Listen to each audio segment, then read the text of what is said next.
आज मैं ट्वेल्थ का एक टॉपिक को मैं पढ़ाने वाला हूँ, कॉम्प्लेक्स नंबर, सम्मिश्रण संख्या। सम्मिश्रण संख्या क्या होती है? वैसा number z equal to x plus iota Y के फॉर्म पे हो तो उसको क्या बोलते हैं? सम्मिश्रण संख्या कहते हैं, कॉम्प्लेक्स नंबर कहते हैं। आखिर हमको कॉम्प्लेक्स नंबर की ज़रूरत क्यों पड़ी? देखिए, कॉम्प्लेक्स नंबर की ज़रूरत इसलिए भी पड़ी, जो एक्स स्क्वायर प्लस वन जब सॉल्व कर रहे थे तो इसमें प्रॉब्लम आ रही थी। एक्स स्क्वायर इक्वल टू कितना हो जाएगा? इधर minus one, X equal to plus minus root minus one. जब रूट वाले जो आ रहे थे, रूट के अंदर माइनस आ रहे थे, तो उसको सॉल्व करने में प्रॉब्लम आ रही थी, इसी कारण इसकी ज़रूरत पड़ी। देखिए, root minus one equal to हम क्या लिखते हैं? आयोटा लिखते हैं, आयोटा, इसको आई ओ टी ए, आयोटा। इसका जो कॉन्सेप्ट दिया था यूलर ने दिया था, तो दुनिया के सारे नंबर को क्या बोल सकते हैं? Complex number. जैसे मैंने यहाँ पे देखिए सर्किल से यूज कीजिए, ये नेचुरल नंबर जो वन से स्टार्ट होगा प्लस इन्फिनिटी की तरफ जाएगा, प्लस इन्फिनिटी की तरफ जाएगा, और जीरो से स्टार्ट होता है, इसको जो कवर कर लेगा, नेचुरल नंबर को कवर करेगा, तो उसको क्या बोलेंगे? होल नंबर बोलेंगे, पूर्ण संख्या। और पूर्ण संख्या को भी कवर करेगा कौन सा? इंटीजर करेगा, पूर्णांक संख्या कवर कर लेगा। और इसको भी पूरा को पूरा कवर कर लेगा, कौन कवर कर लेगा? रियल नंबर, वास्तविक संख्या कवर कर लेगा। और इस सारे को कवर करने के लिए हमें कॉम्प्लेक्स नंबर की जरूरत पड़ेगी। तो इसी कारण यही होता है कॉम्प्लेक्स नंबर। और मैं बताता हूं,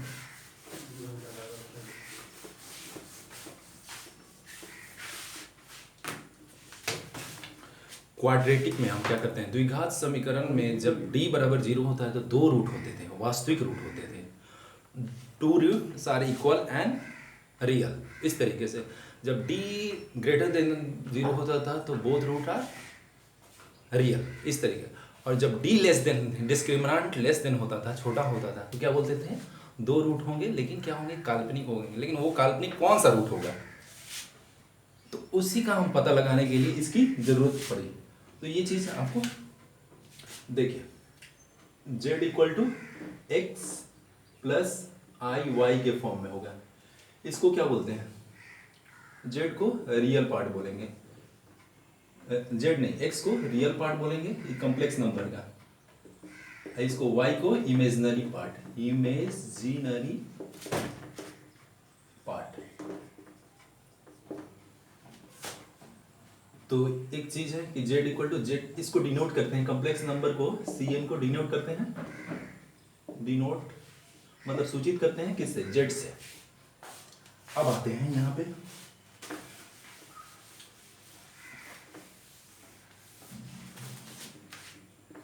जब z इक्वल टू x होगा, x कब होगा? जब y बराबर जीरो हो, तभी तो x होगा ना। तो इस केस में क्या बोलेंगे? जो हमारा कॉम्प्लेक्स नंबर है, कॉम्प्लेक्स नंबर z है, जो क्या होगा? प्योरली रियल होगा। क्यों होगा? क्योंकि इसमें इमेजिनरी पार्ट क्या हो रहा है? तो जीरो हो रहा है, तभी तो है। मतलब विशुद्ध वास्तविक होगा, विशुद्ध वास्तविक, वास्तविक होगा। कब होगा कॉम्प्लेक्स नंबर? जब y बराबर जीरो इसमें रखेंगे तो z इक्वल टू क्या होगा? x plus I into zero, तो कितना हो जाएगा? ये। तो ये हमारे एक हुआ। जब भी हमको बोले कॉम्प्लेक्स नंबर क्या है, विशुद्ध वास्तविक है, तो उस केस में क्या रखेंगे? y बराबर जीरो रख देंगे, तो वो हमारा आएगा। और सेकेंड केस क्या बनेगा?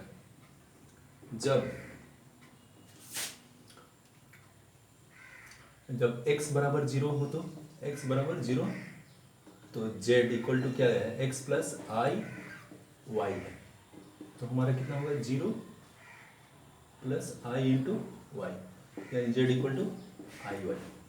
तो इस केस में क्या होगा? जब x बराबर जीरो रखे हैं, when x equal to zero, तो इस केस में कॉम्प्लेक्स नंबर को बोलेंगे, जो आपका कॉम्प्लेक्स नंबर तो क्या बोलेंगे, प्योरली इमेजिनरी है, इमेजिनरी। कब है, व्हेन x इक्वल टू, जब 0 रख रहे हैं तो हमारा कॉम्प्लेक्स नंबर प्योरली इमेजिनरी आ रहा है, मतलब विशुद्ध काल्पनिक आ रहा है उस केस में। कब, जब x बराबर 0 रखते हैं तब। इस तरीके से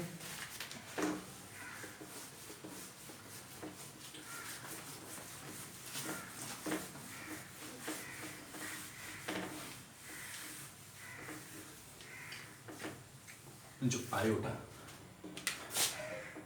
आई बराबर root minus one, root minus one को आई बोलते हैं। दोनों तरफ स्क्वायर किया तो स्क्वायर कर दिया तो रूट गायब हो जाएगा, तो आई स्क्वायर बराबर माइनस वन। ये एक हुआ, ये दो हुआ, इसको ध्यान रखना है। मैंने दोनों तरफ इस वाले में इक्वेशन 2 में आई से गुना किया तो माइनस वन इंटू आई, तो ये कितना हो जाएगा, जब बेस सेम हो तो पावर को क्या करते हैं, ऐड करते हैं, तो माइनस आई होगा। अब देखिए फिर मैंने इसमें 3 वाले में आई से गुना किया, 3 वाले में आई से गुना करूंगा, आई इंटू आई क्यूब माइनस आई इंटू आई। ये देखिए बेस जब सेम हो तो पावर को क्या होते हैं, 3 1 4 हो जाएगा ये, और माइनस आई इंटू आई, बेस सेम है तो आई स्क्वायर हो जाएगा, आई स्क्वायर माइनस आई स्क्वायर की वैल्यू कितनी होगी, माइनस वन, यहाँ से होगी 2 वाले से, तो ये हमारा 1 होगा, आई के पावर 4, 1 2 3 4 इस तरीके से। जब तीनों को आप जोड़ दीजिए, LHS बराबर RHS कर दीजिए, आई प्लस आई स्क्वायर प्लस आई क्यूब आई 4, तो देखिए ये क्या है, 1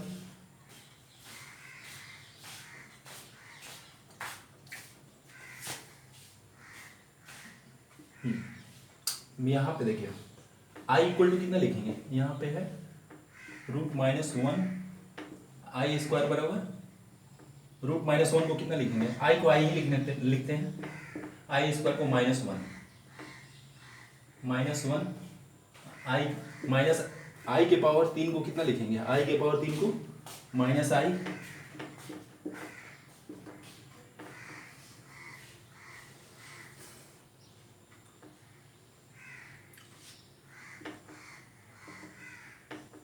माइनस आई के पावर 3 को कितना लिख सकते हैं,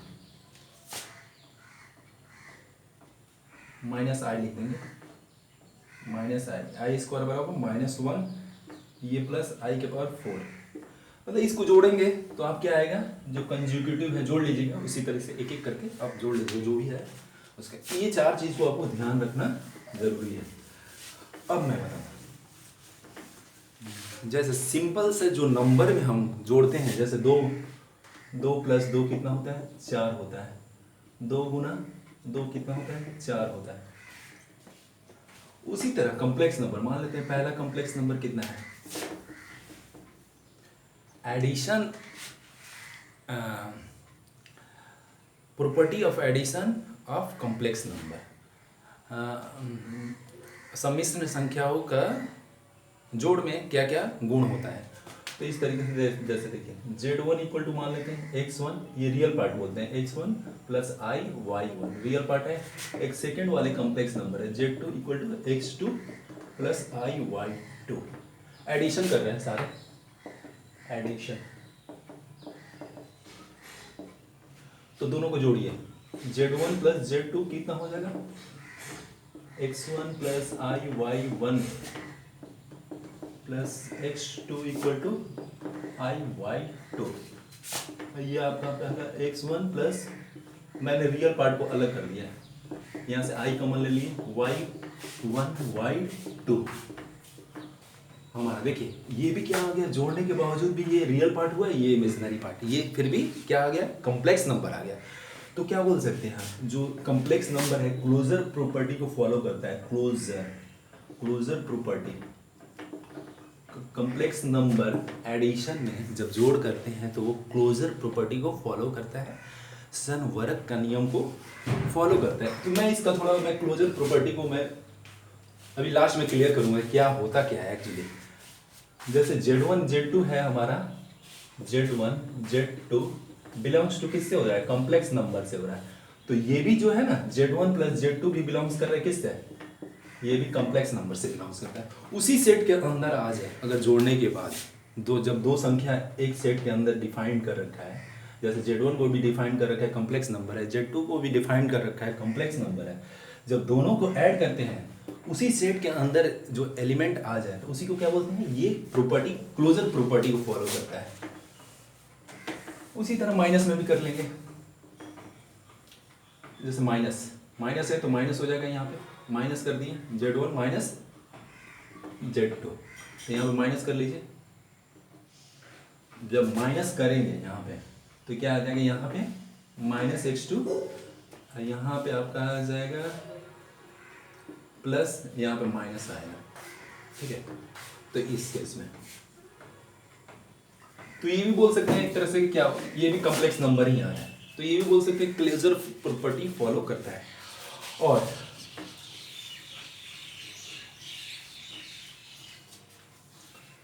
Z1 plus Z2 equal to Z1 plus Z2 plus Z1, तो इस तरीके से आ जाएगा। तो ये बोलेंगे कॉम्युलेटिव लॉ को कॉम्यूटेटिव एक मिनट, क्रम विनिमय नियम को ये फॉलो कर रहा है, कॉम्यूटेटिव लॉ को फॉलो कर रहा है, क्रम विनिमय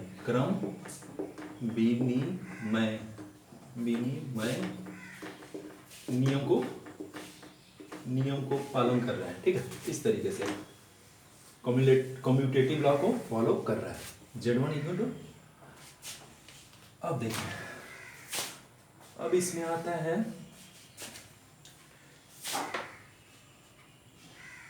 एसोसिएटिव लॉ। जैसे तीन कॉम्प्लेक्स नंबर हैं Z1 Z2, एक और हम ले लेते हैं Z3, x3 plus i y3, तो Z1 Z2 Z3 है। पहले Z2 देखिए,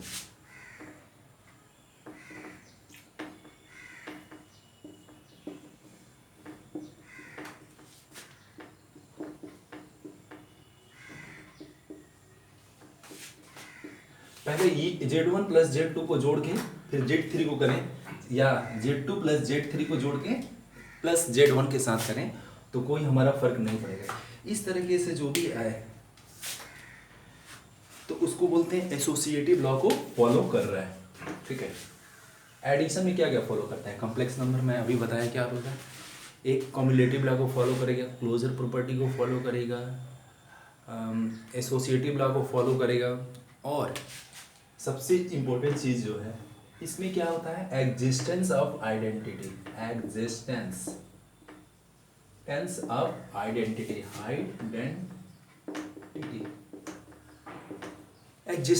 आइडेंटिटी मतलब क्या होता है, जो मतलब इसमें जो ऐड होके भी, मतलब एडिशन में मैं बात कर रहा हूँ, सारा कॉम्प्लेक्स नंबर में जोड़ के मैं बात कर रहा हूँ, तो इसमें क्या ऐसा कोई एक कॉम्प्लेक्स नंबर होगा जो इसमें ऐड होने के बावजूद भी वो कॉम्प्लेक्स को नंबर को चेंज नहीं करेगा, सम्मिश्र संख्या का रूप को बदलेगा नहीं, उसको बोलते हैं existence of identity.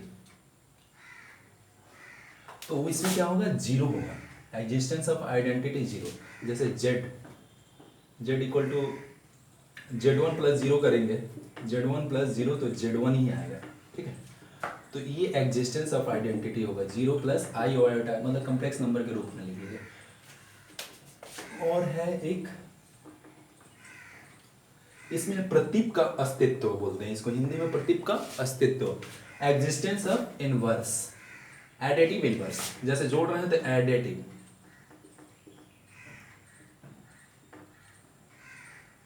Additive inverse, प्रतीक का अस्तित्व।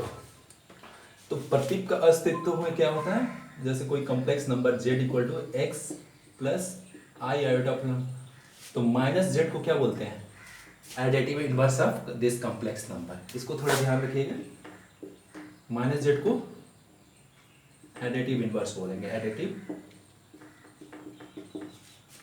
Additive inverse. तो बोलेगा कि किसी भी कॉम्प्लेक्स नंबर का एडिटिव इनवर्स निकालें, तो उस केस में क्या बोलेंगे, माइनस जेड ले, माइनस केवल आगे आपको माइनस ले कर देना है और बाकी सारे चेंज साइन को चेंज कर देना है। जैसे यहाँ पे 2 प्लस आई 5i है जेड इक्वल टू, तो बोलेगा इसका एडिटिव इनवर्स निकालें, तो क्या करेंगे, चूंकि हम जानते हैं we know that additive inverse of complex number is क्या, माइनस जेड, तो माइनस जेड कर दीजिए, माइनस आगे लगा दीजिए 2 प्लस आई 5, तो -2 माइनस आई 5, ठीक है, इस केस में एडिटिव इनवर्स। तो ये हमारा हुआ जो एडिशन में, जोड़ में कॉम्प्लेक्स नंबर क्या क्या फॉलो करता है, क्लोजर प्रॉपर्टी फॉलो करता है, कम्युलेटिव फॉलो करता है और एसोसिएटिव फॉलो करता है, इनवर्स फॉलो करता है और एग्जिस्टेंस ऑफ आइडेंटिटी होता है, ये 4-5 है। और उसी तरह इसमें गुणा में multiplication of complex number, property of complex number of in multiplication, ये गुणा में कौन कौन सी कॉम्प्लेक्स नंबर प्रॉपर्टी फॉलो करता है। तो मान लेते हैं, देखिए मान लेते हैं क्या है, पहला कॉम्प्लेक्स नंबर हमारा z1 equal to x plus i, ठीक है, z2 equal to x2 plus I y2 है। तो उसी तरह गुणा कीजिए z1 z2, तो x1 plus I y1 into x2 plus I y2, मैंने कर रहा हूँ x1 को x2 plus I y2 plus I y1 x2 plus I y2, ये हो गया x1 x2 plus I y2, ये आई x2 प्लस y1, ये i इंटू आई स्क्वायर हो जाएगा, आई स्क्वायर y2। अब देखिए अरेंज कीजिए, रियल पार्ट को रियल पार्ट से, x2 x1 x2 plus y2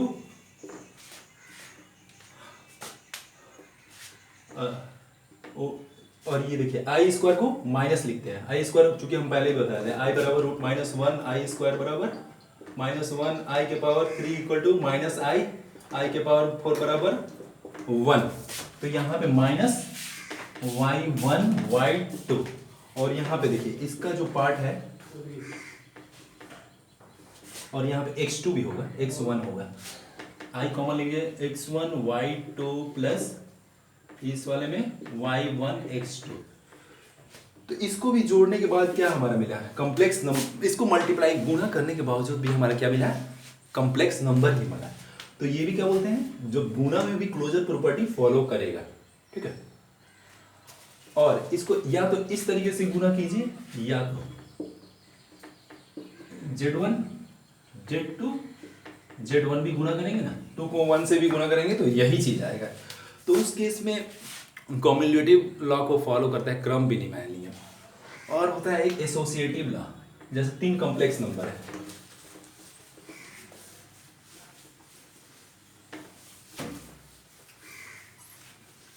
एक और कॉम्प्लेक्स नंबर ले लेते हैं यहाँ पे, z3 equal to x3 plus I y3, z1 z2, ये गुणा, दोनों को गुणा करके z3 से गुणा करेंगे, या z1 z2 z3 से भी गुणा करेंगे तो बात सेम ही आएगा। तो इस केस में बोलेंगे कम्युलेटिव लॉ को एसोसिएटिव लॉ को फॉलो करता है, साहचर्य नियम फॉलो करता है इस केस में। और देखिए जो गुणा में भी कॉम्प्लेक्स नंबर का क्या होता है, एक एग्जिस्टेंस ऑफ आइडेंटिटी, एक एग्जिस्ट करता है, तो उसमें जो मल्टीप्लिकेशन में क्या होगा, 1 होगा, 1 existence of identity of complex number in multiplication,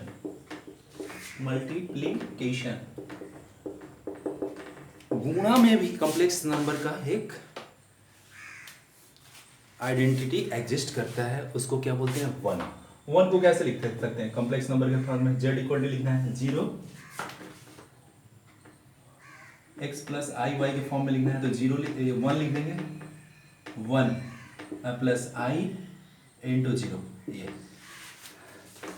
और इसमें गुणा में क्या होता है, एक इनवर्स भी एग्जिस्ट करता है गुणा में, तो उसको मल्टीप्लिकेटिव इनवर्स बोलते हैं। उसको क्या बोलते हैं, जब कॉम्प्लेक्स नंबर का गुणा किया जाए तो उसमें भी एक प्रतिलोम का अस्तित्व एग्जिस्ट होता है, प्रतिलोम का अस्तित्व, multiplication existence of inverse, existence of inverse in multiplication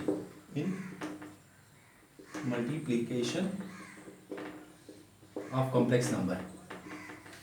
तो उस केस में क्या बोलते हैं, 1/z। अगर कोई कॉम्प्लेक्स नंबर z है तो उसका इनवर्स क्या होगा, मल्टीप्लिकेशन में 1/z। ठीक है, एक देखिए जैसे आपका है 2 + 3i z इक्वल टू, इसको बोलेगा कि इसका इनवर्स क्या है, क्योंकि हम वी नो डेट क्या जानते हैं, इसका मल्टीप्लिकेटिव इनवर्स क्या होता है 1/z, तो 1/z कर लीजिए, 1/z 1/2 + i3। अब क्या बोलते हैं, जब भी हम रेशनल करते हैं, रेशनलाइजेशन करते हैं, जैसे डिनोमिनेटर में जब भी आयोटा है तो सीधे सीधे इसको मेरा टारगेट करना क्या होता है, उड़ा देना होता है। तो कैसे उड़ेगा, ये रेशनलाइज करेंगे तभी उड़ेगा ना। तो ये 3 - 3 से हो जाएगा sin 2 - 3। अब यहाँ पे आइए, ये कितना हो जाएगा आपका 2 - 3i a² जोड़ b², तो कितना हो जाएगा 2k² - 3i², ये हो जाएगा आपका 2 - 3i, 2 दूनी 4 और 9 i² इक्वल टू प्लस, तो ये हमारा कितना हो जाएगा 9 + 9, तो 2 - 3i 9 × 4 = 13, इसको अलग अलग लिख लीजिए, 2/13 प्लस माइनस 3/13i, इसका ये हमारा एग्जिस्टेंस ऑफ इनवर्स हुआ, इसका इनवर्स ये हुआ। ठीक है, इस तरीके से एक एक क्वेश्चन को आप कर सकते हैं। जनरली कंफ्यूजन यहाँ पे होता है कि एडिटिव इनवर्स और मल्टीप्लिकेटिव इनवर्स। तो एडिटिव इनवर्स में क्या होता है, माइनस कर देंगे, कॉम्प्लेक्स नंबर दिया रहे तो उसको एडिटिव इनवर्स बोलते हैं, और जब 1/z कर देंगे तो मल्टीप्लिकेटिव इनवर्स होता है। अब कुछ क्वेश्चन आएगा आपको, एक एक मैं क्वेश्चन को किस किस टाइप के क्वेश्चन आते हैं मैं एक एक मैं बता देता हूँ।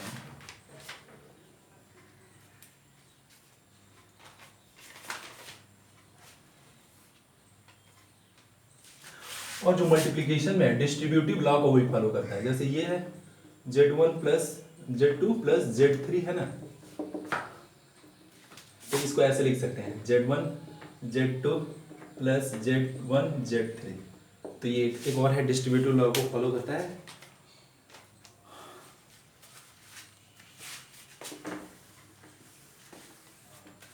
जैसे बोलेगा कॉम्प्लेक्स नंबर के कोई नंबर दिया रखा है, जैसे √3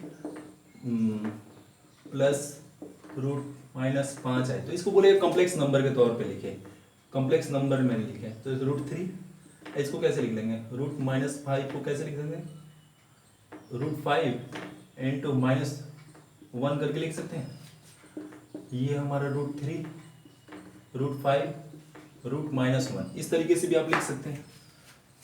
देखिए जैसे 6 है ना, 6 को कैसे लिख सकते हैं, √3 × √2 लिख सकते हैं, √4 है तो 2 लिख सकते हैं, 2 × 2, तो ये एक बाहर आ जाता है उस तरीके से। तो इस तरीके को ऐसे लिख सकते हैं, √5 लिखा है तो इस तरीके से लिख सकते हैं। और अभी मैंने बताया था √-1 को कितना i लिखते हैं, तो ये हमारा कॉम्प्लेक्स नंबर के फॉर्म पे लिखते हैं। z equal to real part बोलेगा कितना हो गया, रियल पार्ट 3 है, इमेजिनरी पार्ट कितना है √5 है। इस तरीके से ये कॉम्प्लेक्स नंबर के फॉर्म पे आप लिख लेंगे। और बोले इसमें, और एक सेकंड बोले, जैसे सेकंड बोले इसमें दूसरे टाइप का क्वेश्चन आता है। कोई कॉम्प्लेक्स नंबर आपका दिया है तो उसमें बोले कि रियल पार्ट कौन है, तो रियल पार्ट ऑफ जेड कौन हो जाएगा, real part of z equal to 3, imaginary part of IMG part of z equal to √5। एक और देख लेते हैं इसमें, जैसे √5 माइनस √13 ये है जेड इक्वल टू, इसका बोले कि रियल पार्ट और इमेजनरी पार्ट लिखे, काल्पनिक पार्ट और वास्तविक पार्ट लिखे। तो इसको कैसे लिखेंगे, √5 देखिए इसको माइनस है 13, -13 को 13 इंटू -1, √5 माइनस 13 को कैसे लिख सकते हैं, √-1 लिख सकते हैं। ये -13 √-1 को कितना लिखते हैं, I लिखते हैं।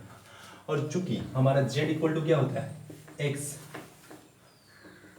प्लस I y के फॉर्म में होता है ना, तो यहाँ पे √5 ये प्लस, अब ब्रैकेट के अंदर ले जाइए, ब्रैकेट के अंदर √-13 I, 13 को I, इससे कंपेयर कर लीजिए। x का रियल पार्ट कितना हो जाएगा, रियल पार्ट 5 √5 और इमेजिनरी पार्ट -√13। तो ये, और इस तरीके से यहाँ पे गलत होने की चांसेस जो रहती है, लोगों क्या होता है कि माइनस को कर लेते हैं, प्लस लिख लेते हैं, +√13, तो इस केस में ये गलत हो जाएगा। इस तरीके से नहीं लेंगे। दो तरह के क्वेश्चन हुआ। और एक और 3 तरह का क्वेश्चन हो जाएगा, एडिटिव इनवर्स, उस तरीके से भी आप निकाल लेंगे। और चौथा तरह का क्वेश्चन आता है मल्टीप्लिकेटिव इनवर्स, तो जेड रहेगा 1/z कर लीजिए, उसको रेशनलाइज कर लीजिए, वो हमारा चौथा टाइप का क्वेश्चन हो गया। और एक होता है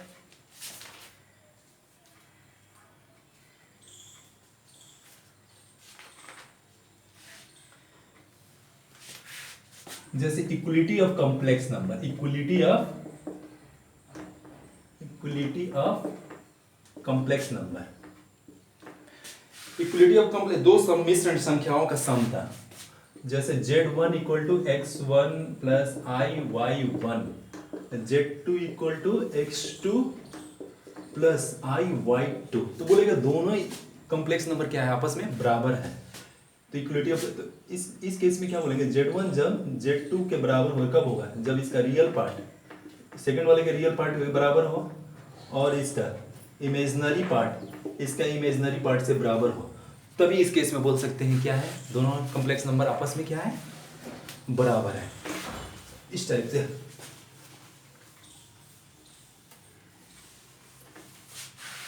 और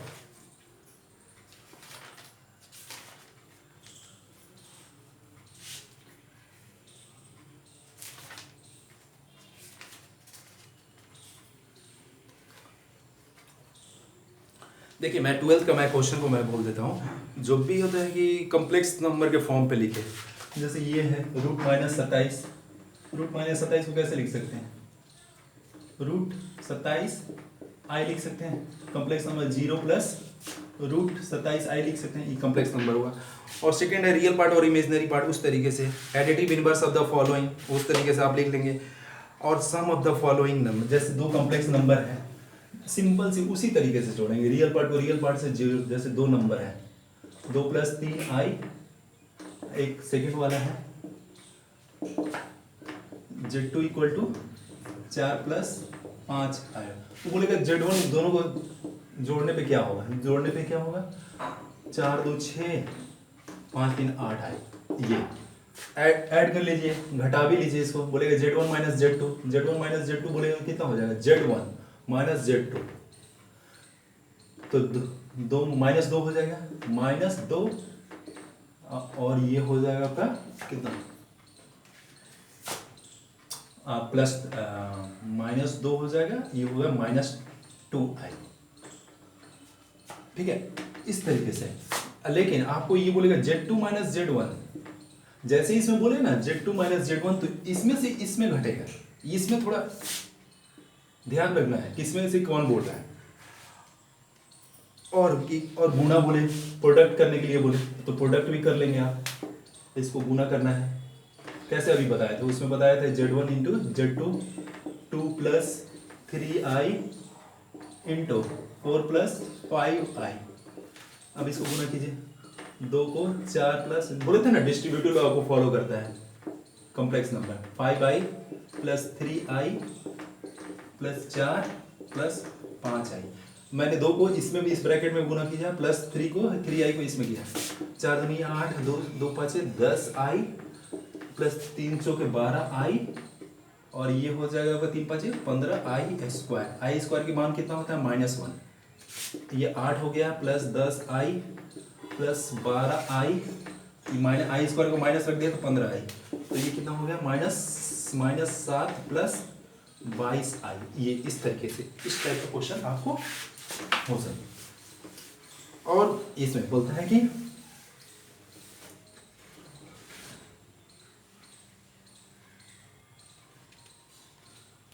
अब बोलेगा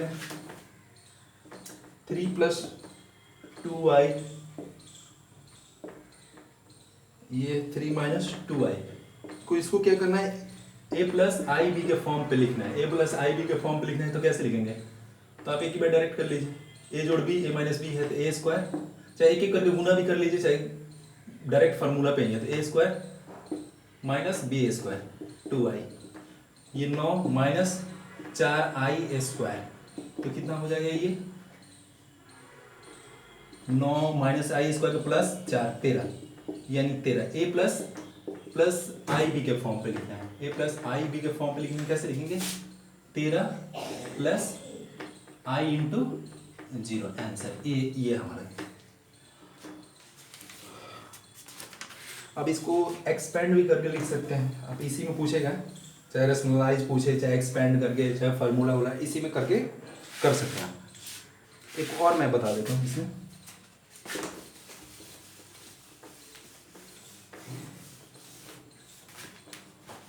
जैसे इसमें एक और क्वेश्चन आता है, इस टाइप का क्वेश्चन आता है, आई इक्वल टू कितना बोले थे माइनस,